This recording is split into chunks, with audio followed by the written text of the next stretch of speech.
Eu não fico completamente à vontade para falar sobre o Guilherme. Não me sinto à vontade em lugar nenhum, mas mais ainda para falar sobre o Guilherme. Assim, eu não me sinto à vontade para isso. E mais que, fora a minha relação afetiva com o Guilherme, nunca preparamos projetos assim, com elaboração tradicional. Nunca. Nossa relação se deu por vias de outras lógicas e de outros, vamos dizer assim, de outras sensações de espaço e de tempo. Me lembro. Olha, eu conheci o Guilherme.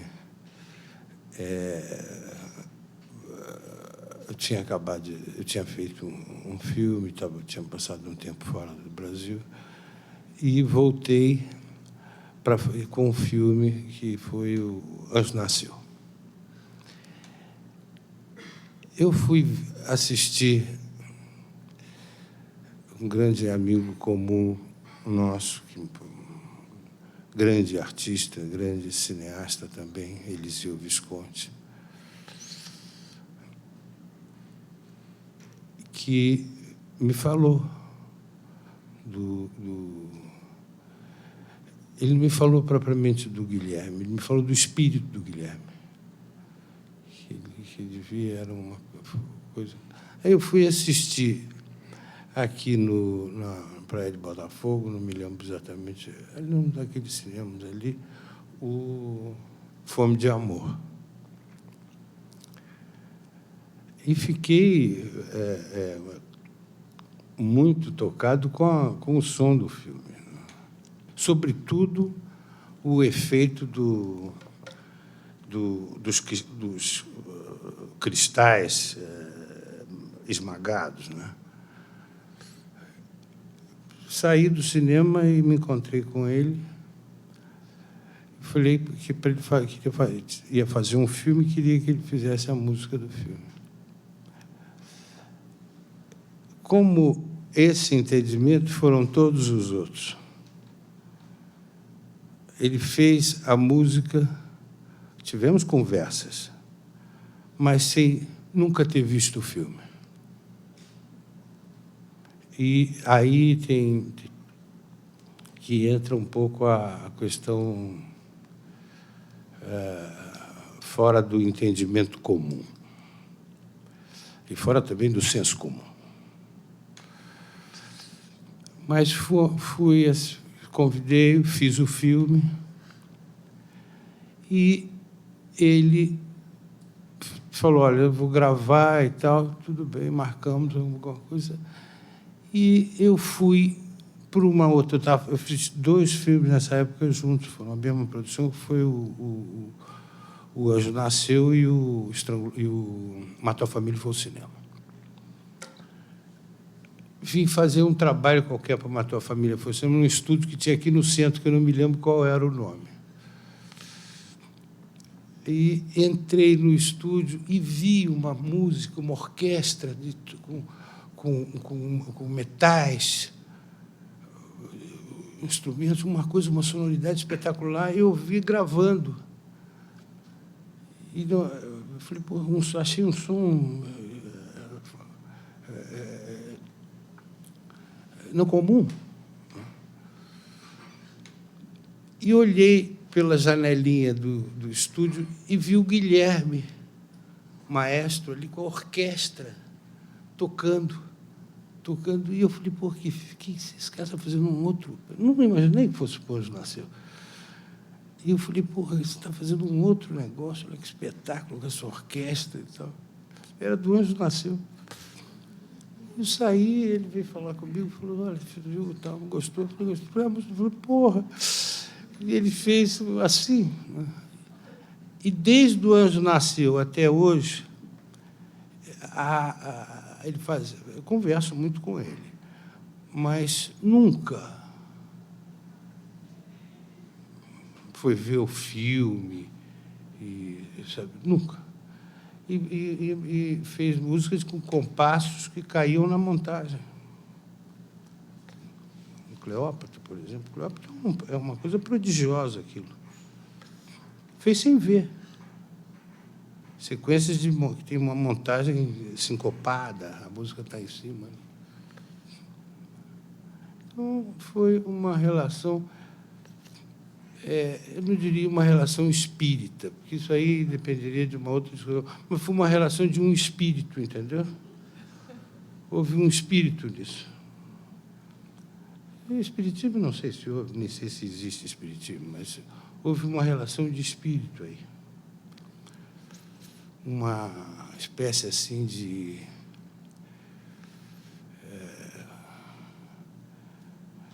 batuque dos astros, sabe? Uma coisa. A música do Guilherme, para mim, eu me lembro, a coisa mais esgotada, mais difícil que existe hoje no cinema é a questão da música. Foi feito tudo. Então, você bota música, parece é melhor fazer mudo. Pois bem, mas não é bem, tem lá suas... Fim do mundo tem suas contradições. Não. O cinema mudo, 1905, primeira partitura feita para cinema foi o Saint-Saëns, Camille Saint-Saëns, o assassinato do Duque de Guise. Filme mudo. Mas não era mais o piano e o violino que fazia. Ele fez uma partitura para o filme, de onde depois saíram muitos acordes e muitas coisas que não saiu de uma vez, foram se aperfeiçoando. Pois, no cinema, a partir de 1928, 27, o cinema falado, um músico alemão que foi para os Estados Unidos, aluno do Bartók, Ernest von Korngold, que fez centenas de músicas com acordes, com frases que serviram para vários filmes. Sobretudo, inclusive, um discípulo dele, Bernard Herrmann, aluno do Schoenberg, do Bernard Herrmann, tirou dali muita coisa. Dali e do Saint-Saëns. Porque o Saint-Saëns, antes de morrer, ele fez uma peça que ele proibiu que fosse tocada enquanto ele fosse vivo. Tornou-se, aliás, a obra mais conhecida dele, o Carnaval dos Animais, que é uma peça de cinema, aquilo. Uma coisa espetacular. O Bernard Herrmann tirou as sonoridades, essas clássicas dele, de Psicose, O Corpo que Cai, esses acordes fortes, então, tudo do Saint-Saëns. Tem as peças inteiras ali. Pois bem, esses músicos fizeram uma coisa que depois, hoje chegou a essa coisa esgotada, saturada de hoje, porque se fez tudo em música. Se fez qualquer tipo de música, e qualquer tipo mesmo de montagem de música foi feita. Mas existe uma coisa que é mais difícil do que isso, que é fazer esse tipo de música. Que você possa... A palavra neutro, do ponto de vista político, ela é muito desprezada, mas, do ponto de vista da estética, não é. A neutralidade é o sujeito. Então, fazer isso, que possa se passar por várias coisas. Uma mesma frase, às vezes, um mesmo ritmo, servir para várias imagens. Você poder fazer isso com várias imagens. Isso é muito difícil. Muito difícil, e poucos compositores fizeram. Então, o Guilherme teve esse dom, né? Quer dizer, não só criar sonoridades com instrumentos que ele próprio inventa, né? Mas que um som, uma sonoridade que você possa usar em situações, em montagens diferentes, com outros sentidos, e ganhar, ela ser capaz de traduzir tudo isso.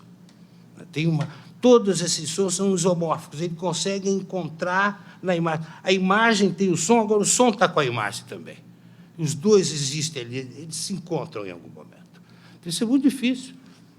Pegar aqueles acordes do Korn Gold, você vê, tem mais de 100 filmes com aquela mesma música, em situações diferentes. Isso é uma coisa bastante sofisticada e difícil. Isso é um dom que o Guilherme tem. Ele inventou uma música para cinema. Não para o cinema brasileiro, ocasional, mas para o cinema. Um tipo de sonoridade, uma maneira de aplicar aquilo ali. Feito com as mãos nuas, sabe? Entrar ali. Então, isso eu acho... É comovente essa coisa de você poder ver. E nós fizemos esse experimento, né? Fiz com o Guilherme mais de 10 longa-metragens. Então, e outros fizeram filme também, com a mesma música, e tocada de uma maneira que você não chega a identificar, porque ela está muito ligada na imagem, entendeu? Aderente àquele solo ali hostil da imagem. O que é importante seria, né, se notar, né, esse dom que ele tem, né, esse raro dom, né, de ser capaz de criar com tal propriedade, não é? Uma sonoridade que ela é tão própria, ela é tão irredutível, que ela serve para outras coisas. Entendeu? Irredutível aquilo. E você, agora, ela é aderente a algumas coisas. Né? Que tem, certamente, essas imagens também têm esse tipo de complemento, né? Uma contradição complementar, vamos dizer.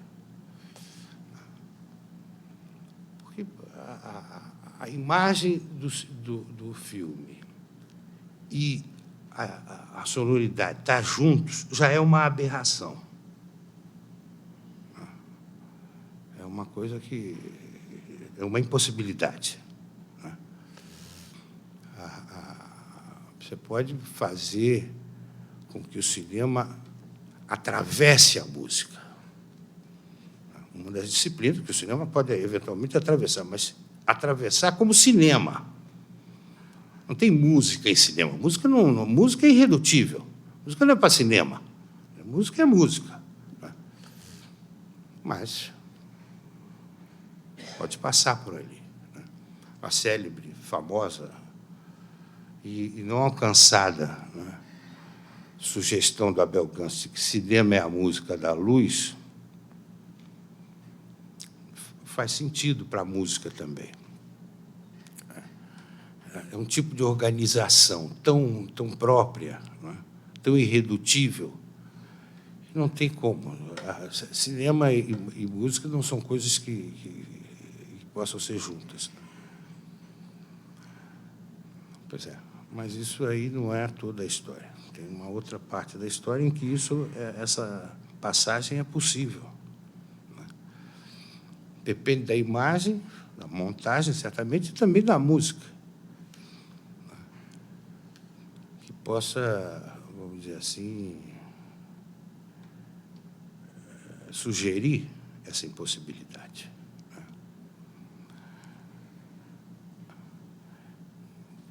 Foi sempre uma coisa assim, um dom mesmo, que converso com o Guilherme, conversamos muito, mas ele tem toda uma coisa. Agora, eu fiz um filme com ele agora, esse garoto. Ele inventou um instrumento para o filme. E acaba sendo a coisa assim, principal ali do filme. O filme tem um negócio de tropel, de cavalo, sabe? arte em ricochete, sabe? Tiros. Assim, ele fez um instrumento que isso estava dentro do instrumento. O tropel dos cavalos, os tiros em ricochete. Ele criou um instrumento que ele próprio tocou. Quer dizer, então, isso aí são coisas que deviam ser dentro do cinema celebrado como um acontecimento, tal a inexistência disso, e mesmo a nulidade disso. Isso é uma coisa que hoje não tem assim, nenhuma... Né? São coisas que não têm utilidade. Né? Então, não tem valor. São coisas inúteis. E isso é que é a coisa que eu considero o dom. O Guilherme tem uma coisa na personalidade dele, curiosa, que é ele é acessível ao gênio. Já foi dito isso antes. Há uma diferença entre o talento e o gênio. O talento é alguma coisa que você domina, que você aperfeiçoa, que você controla. O gênio é uma coisa que domina você. Então, é difícil você resistir ao gênio. Se ele chega a você, você tem que se entregar a ele. Então, é uma coisa difícil isso. Você depende muito também do seu temperamento, né?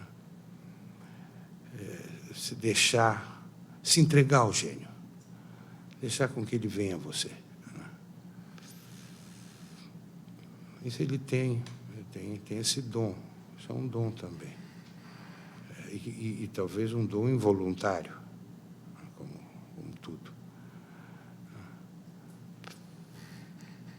E também, apesar de ser uma antiga coisa, não é? A hipótese do inconsciente não é aceita por nós, não é vivida por nós. Nós somos ainda, não estamos ainda no heliocentrismo, nós estamos no geocentrismo. Né? A hipótese, você não tem essa hipótese com você. Né? Você é dominado por uma outra força. Nós tínhamos um amigo comum, que foi, inclusive, quem nos aproximou ainda mais, que foi o Eliseu Visconti, que era também um desses casos de bastante espiritualidade, uma sensibilidade assim de inseto. Sabe?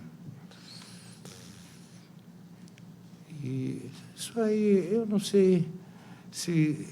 É claro, todo mundo vem, se quer ouvir algumas palavras, mas tem que ter alguma coisa que preenche esse desespero de cada um, né? Esse horror que a gente sente o tempo todo, a vida inteira. Né? Mas isso não são coisas que só se resolvam com palavras. Né? Essas coisas têm uma chave, é um enigma que tem uma chave, mas você não sabe onde é que ela está. Então, você se entregar a essa coisa da criação, se entregar à beleza. Né? É uma coisa muito difícil e que eu tenho para mim que hoje é uma coisa em extinção. Hoje, uma sensibilidade assim praticamente uma coisa desaparecida. Não há mais nenhum estímulo. O amor é uma coisa constante, o amor é uma coisa permanente. O sentimento do amor é permanente. O que muda são os objetos do amor, infelizmente, mas mudam. E aí nós tínhamos que ver a questão do estímulo. Se esse estímulo está sendo... há um papel nele para que você mude. Então, não há mais estímulo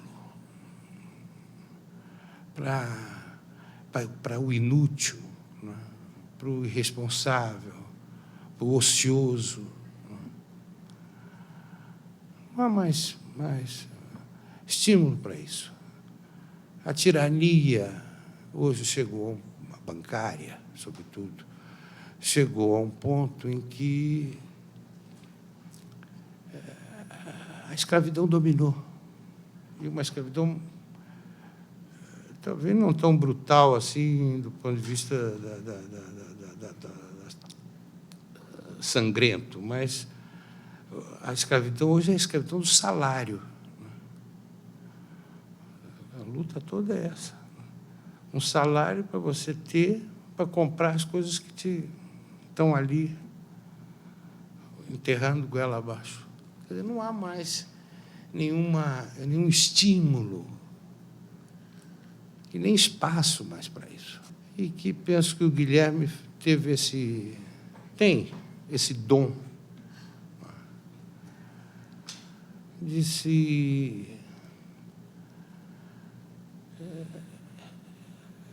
sair de si, de acreditar em nada. E foi, para mim, uma coisa inestimável, meu encontro e trabalho sempre a coisa afetiva é central, né? Isso é que resolve a coisa, isso é que faz dar movimento à coisa. Mas foi alguma coisa que eu tive assim a felicidade de poder ter essa ilusão de felicidade. Não diria felicidade, que é uma palavra muito otimista e inexistente, mas vamos dizer, uma ilusão, não é?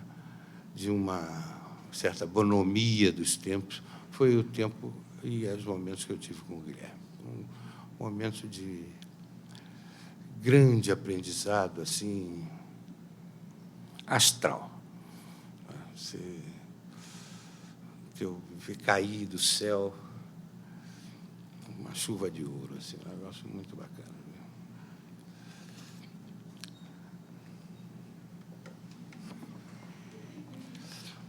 Mas me lembro dele, magrinho, assim, com cabelo grande, assim, de costa, regendo uma orquestra, uma enorme orquestra. Foi a primeira vez que eu vi ele fazendo música.